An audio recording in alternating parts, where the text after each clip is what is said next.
This is daily vlog number 165. Well, I saw the most expensive commercial for the US Navy today. That's right, I saw Godzilla. This is going to be a rant about Godzilla. Now, if you don't want the movie ruined for you, believe me, it's already been ruined. Then you might want to skip this vlog and go look up kitten videos. Spoiler-laden rant in...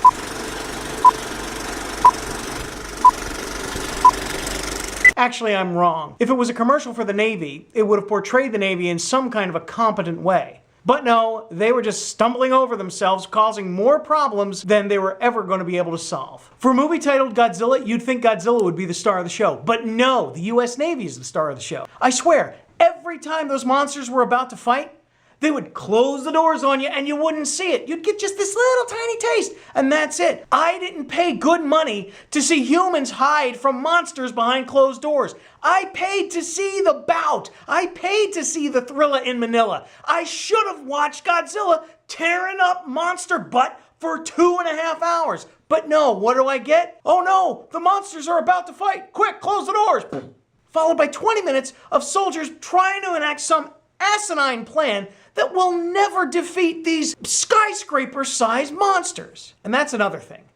Who the heck thinks bullets are gonna harm a skyscraper-sized monster? You've just seen, unless you were behind the closed doors, monsters beating each other and tearing at each other and throwing things at each other. What's a bullet gonna do? The soldiers were inept. 27 minutes to disarm this nuclear bomb. You can't use your rifles to pry open that stupid stuck panel while you send 2 of your guys looking for a hardware store? Siri, where's the closest hardware store? It's just that easy. No, it's a much better idea to go carrying by hand this nuclear warhead through a monster destruction zone with only 27 minutes left. And whose brilliant idea was it to feed nuclear-fueled monsters nuclear weapons? Asinine. This was an anti-Navy movie. I think Battleship was better. But then we get to the star of the show. No, not Walter White, but his expressionless, emotionless son, whose name I can't remember, so we'll just call him Blankface. I really wanted to like Blankface. I mean, the first time he sees his kid, it was heartwarming. Yay, the dad and the son are reunited. And then nothing comes of it. I mean, there was a cute scene where, the kid asks him as dad's tucking him in, "Oh, Daddy, will you be here tomorrow?" And he's like, "Oh, of course, champ, don't worry about it." And then what's the guy do? He leaves that night to bail his dad out of jail in Japan. And there's no scene of him telling his kid, "Hey, I'm sorry, son, Grandpa needs me." None of that. In fact, this poor kid gets abandoned more often in this movie than anything else. Mom abandons the kid to some work friend and says, "Go with Sally, she'll take good care of you. I've got to stand around in this monster destruction zone and wait for Daddy." Don't you think Dad had enough brains to check the refugee centers first? In fact, later in the movie, that's exactly what he did. But anyway, back to Blankface. I don't know what they were trying to do in the movie. Every time Blankface got in trouble, Godzilla came and saved him. Was there supposed to be like some kind of connection between them? I mean, the guy, crawls out of the fire pit after he just blew up all of the evil monster's eggs. And just as it sees him and is about to chomp down on him, there comes Godzilla, tearing up the monster. And then when he's on the boat, having resigned himself to blowing up with the bomb, and then the monster is just standing over him, ready to eat the bomb and probably him. Here comes Godzilla again. Ow! The guy stared 3 of these gigantic, godlike monsters in the face, and it didn't faze him. In fact, nobody in the movie seemed really fazed.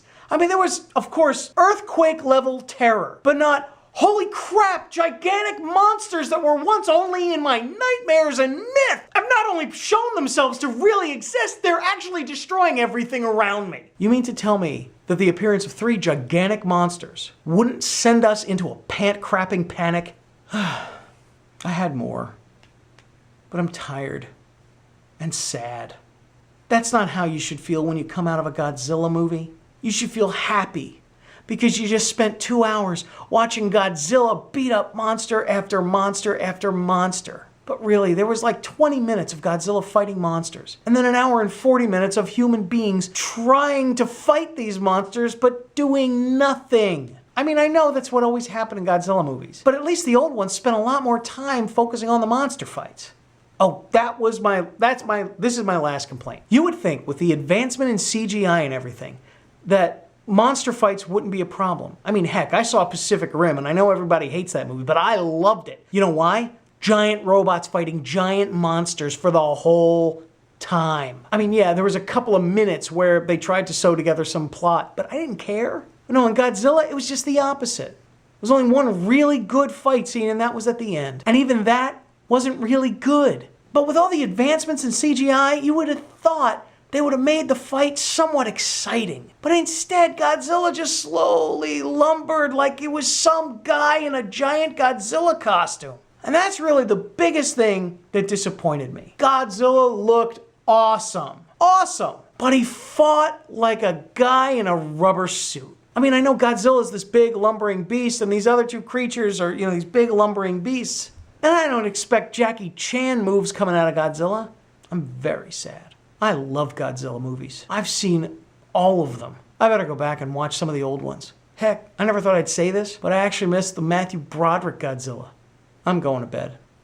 This has been Daily Vlog number 165. 200 to go. I'll talk to you tomorrow. Rawr.